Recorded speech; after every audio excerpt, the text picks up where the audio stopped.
স্বাগতম আদি books of audio সিরিজে।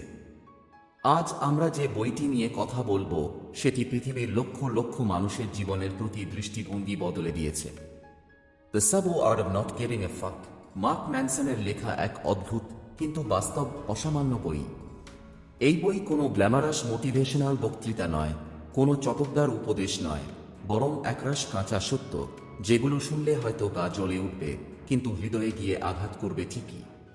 চলুন সত্যের মুখোমুখি হওয়া যাক। অধ্যায় 1, ডোন্ট ট্রাই। বইয়ের শুরুতেই মার্ক আমাদের এক অদ্ভুত নায়ক চিনিয়ে দেন, চার্লস বুকোস্কি। একজন অ্যালকোহলিক, ব্যর্থ প্রেমিক, লেখালেখিতে অমনোযোগী, জীবনে বারবার ব্যর্থ, অথচ শেষে একজন স্বনামধন্য কবি হয়ে ওঠেন। কিন্তু সবচেয়ে বিস্ময়কর, তার কবরফলকে লেখা ছিল ডোন্ট ট্রাই। এই চেষ্টা করো না মানে কি? মার্ক বলেন, অধিকাংশ মানুষ জীবনের এমন জিনিস নিয়ে চেষ্টা করে যা তাদের প্রয়োজন নেই। তারা সুখের জন্য দৌড়ায়, সফলতার পিছনে ছুটে, যেন জীবনের প্রতিটি খারাপ অনুভূতিকে ফিক্স করতে হবে। কিন্তু এই দৌড়ঝাঁপ আসলে তোমার ভিতরে একটা বার্তা দেয়, আমি যথেষ্ট নেই।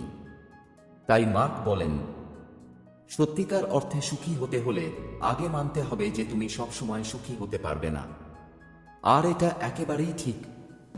বুকোস্কির মতো তুমি যদি নিজের ব্যর্থতা নিয়েই মেনে নিতে পারো, তখনই শুরু হবে তোমার আসল পরিবর্তন। অধ্যায় 2, হ্যাপিনেস ইজ আ প্রবলেম। আমরা সবসময় সুখ খুঁজি, কিন্তু সেই সুখের সংজ্ঞা কে বানিয়েছে? তুমি নাকি সমাজ, মিডিয়া, ফেসবুক পোস্ট আর ইনস্টাগ্রামের ঝলক? মার্ক বলেন, সুখ হলো সমস্যা মেটানোর ফলে পাওয়া শান্তি, আর সমস্যাবিহীন জীবন একটা ভ্রান্ত কল্পনা। আজকে তোমার টাকার সমস্যা আছে, কাল সেটা যাবে, তার জায়গায় আসবে সম্পর্কের সমস্যা, তারপর দিন মানসিক অসন্তুষ্টি। এভাবেই চলে জীবন।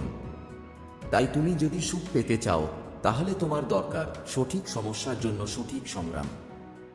সুখ মানে সমস্যা ছাড়া থাকা নয়। সুখ মানে এমন সমস্যার জন্য লড়াই করা যা তোমার জীবনের সঙ্গে মানায়, যা তোমার ভিতরের মানুষটিকে গড়ে তোলে। অধ্যায় 3, ইউ আর নট স্পেশাল। এই অধ্যায়টা আমাদের গা জ্বালিয়ে দিতে পারে, কারণ আমরা সবাই বিশ্বাস করতে চাই আমি বিশেষ, আমি আলাদা। কিন্তু এই বিশ্বাস আমাদের মাঝে জন্ম দেয় আত্মকেন্দ্রিকতা। যখন তুমি ভাবো তুমি সব সময় ঠিক, তখন তুমি অন্যের থেকে শেখার দরজা বন্ধ করে দাও। যখন তুমি ভাবো তুমি অতিরিক্ত গুরুত্বপূর্ণ, তখন তুমি কষ্ট সহ্য করতে শেখো না। মার্ক বলেন, তুমি যতক্ষণ না নিজের দুর্বলতা মেনে নিচ্ছ, ততক্ষণ তুমি নিজেকে ভালোবাসতে পারবে না।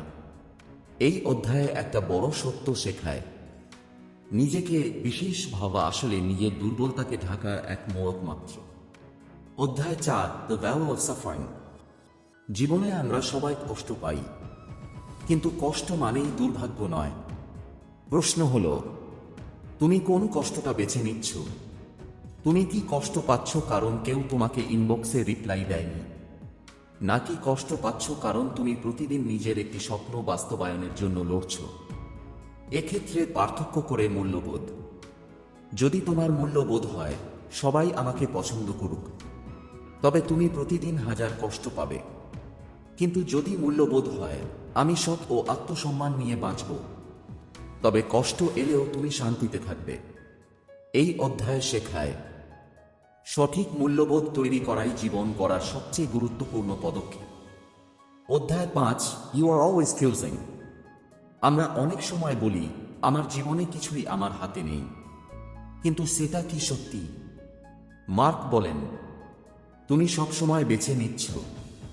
এমনকি যখন তুমি কিছু না করো, সেটাও এক ধরনের পছন্দ। তুমি চাকরি বদলাওনি কারণ তুমি ঝুঁকি নিতে চাওনি।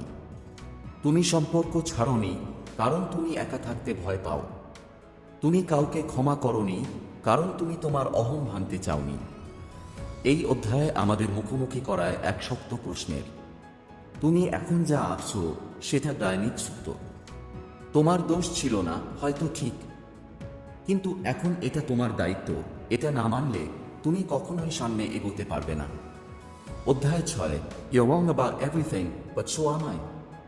আমরা সবাই ভাবি আমরা যা বিশ্বাস করি সেটাই চূড়ান্ত সত্য, কিন্তু মানুষ প্রতিনিয়ত ভুল করে, প্রতিনিয়ত শেখে।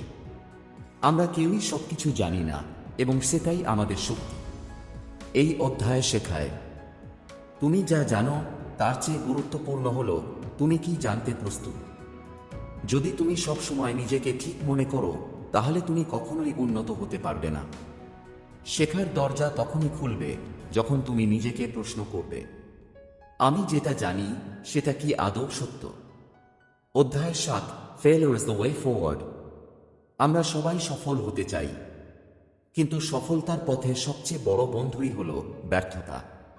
এখানে মার্ক একটি চমৎকার কথা বলেন, যে যত বেশি ব্যর্থ হয়েছে সে তত বেশি শিখেছে, আর যে শিখেছে সেই এগিয়ে গেছে। কিন্তু আমরা ব্যর্থতাকে ভয় পাই, কারণ আমাদের শেখানো হয়েছে ভুল করো না, পিছিয়ে পড়ো না, বাঁচো নিখুঁতভাবে। তাই যখন আমরা ব্যর্থ হই তখন আমরা থেমে যাই, আত্মসম্মান ভেঙে পড়ে, আত্মবিশ্বাস হারিয়ে যায়। কিন্তু মার্ক বলেন, প্রকৃতপক্ষে তুমি যা চাও তা পেতে হলে ব্যর্থ হওয়া ছাড়া উপায় নেই। তুমি যদি গান শিখতে চাও, তোমাকে প্রথমে বাজে সুর তুলতেই হবে। তুমি যদি নিজের ব্যবসা করতে চাও, তোমাকে একাধিকবার হোঁচ খেতেই হবে। যতই সফল মানুষ হোক, তাদের প্রতিটি গল্প শুরু হয়েছিল এক ভয়াবহ ব্যর্থতা থেকে। ব্যর্থতা মানে শেষ নয়, ব্যর্থতা মানে শুরু। কারণ যারা চেষ্টা করে শুধু তারাই ব্যর্থ হয়। তাই পরের বার যখন তুমি পড়বে, থামবে না, বরং বলবে, এই ব্যর্থতা আমার শিক্ষক, আমার জ্বালানি। অধ্যায় 8, দ্য ইম্পর্টেন্স অফ সেইং নাও।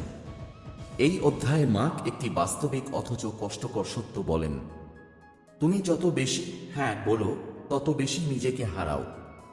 আমরা অনেকেই না বলতে পারি না। কেউ আমাদের উপর দমন করছে, তাও মুখে বলি ঠিক আছে। কেউ আমাদের সময় অপচয় করছে, তাও বলি চলো দেখা করি। আমরা ভাবি না বললে হয়তো সে কষ্ট পাবে, রাগ করবে, ভালোবাসা হারাবে। কিন্তু আমরা কি নিজের কাছে সৎ? প্রতিবার যখন তুমি অন্যকে খুশি করতে গিয়ে নিজেকে অস্বীকার করো, তুমি একটু একটু করে নিজের সম্মান, মূল্যবোধ ও আত্মা হারাও। না বলা মানে রু হওয়া নয়। না বলা মানে তুমি জানো কোনটা তোমার জন্য সঠিক। তুমি জানো কোথায় তোমার সীমা। জীবনে শক্ত হওয়ার মানে সব সময় হ্যাঁ বলা নয়, বরং অনেক সময় সাহস করে না বলা। অধ্যায় 9, অ্যান্থনি ডায়। এই অধ্যায় শুরুতেই মৃত্যু কথা আসে।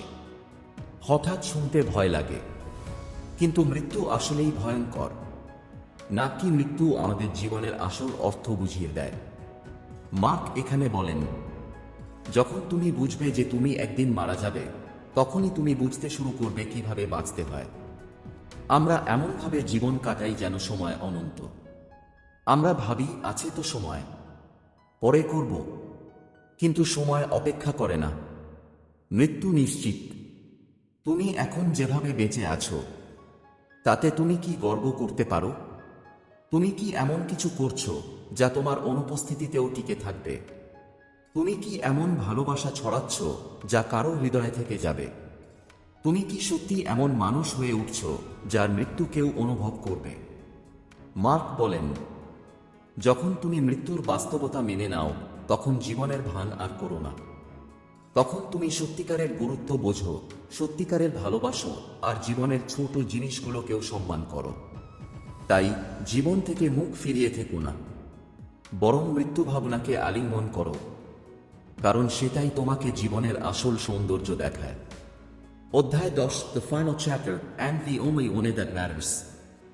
এই অধ্যায়ে মার্ক সবকিছু একত্র করেন, ব্যথা, ব্যর্থতা, মূল্যবোধ, দায়িত্ব, মৃত্যু, সব। শেষ কথাটা পরিষ্কার, জীবনে সবচেয়ে বড় কাজ হলো বুঝে ওঠা কোন জিনিসগুলোকে তুমি গুরুত্ব দিতে চাও। তুমি সব কিছুকে কেবল করতে পারো না, তুমি সীমিত। সময়, শক্তি, মনোযোগ সবই সীমিত। তাই যদি তুমি ভুল জিনিসে গুরুত্ব দাও, তাহলে শেষ পর্যন্ত হারাবে নিজেকেই। এই বইয়ের মাধ্যমে মার্ক আমাদের চ্যালেঞ্জ করেন, তুমি কি বেছে নিচ্ছ? তুমি কিসের জন্য কষ্ট পেতে রাজি? তুমি কোন সত্য গ্রহণ করতে রাজি? তুমি কোন সম্পর্ক ছেড়ে দিচ্ছ আর কোনটিকে আঁকড়ে ধরছ? যাদের জন্য, যেগুলোর জন্য, যেসব অনুভবের জন্য তুমি দাঁড়াও, সেই জিনিসগুলোই তোমার জীবনকে অর্থ দেয়। এই ছিল the subtle art of not caring a ফাঁকের বাংলা অডিও যাত্রা। একটি বই যা শুধু পড়ার জন্য নয়, জীবনের আয়না হিসেবে দেখার জন্য। যদি এই কথাগুলো আপনার মনে স্পর্শ করে থাকে, যদি আপনি সত্যিকারের নিজের জীবনের প্রতি প্রশ্ন করতে শুরু করেন, যদি আপনি সাহস করে না বলার শক্তি খুঁজে পান, তাহলে মনে রাখবেন আপনি একা নন। চ্যানেলটি সাবস্ক্রাইব করুন, কারণ সামনে আরও আসছে গভীর, সাহসী ও জীবনের ভেতরের কথামালা।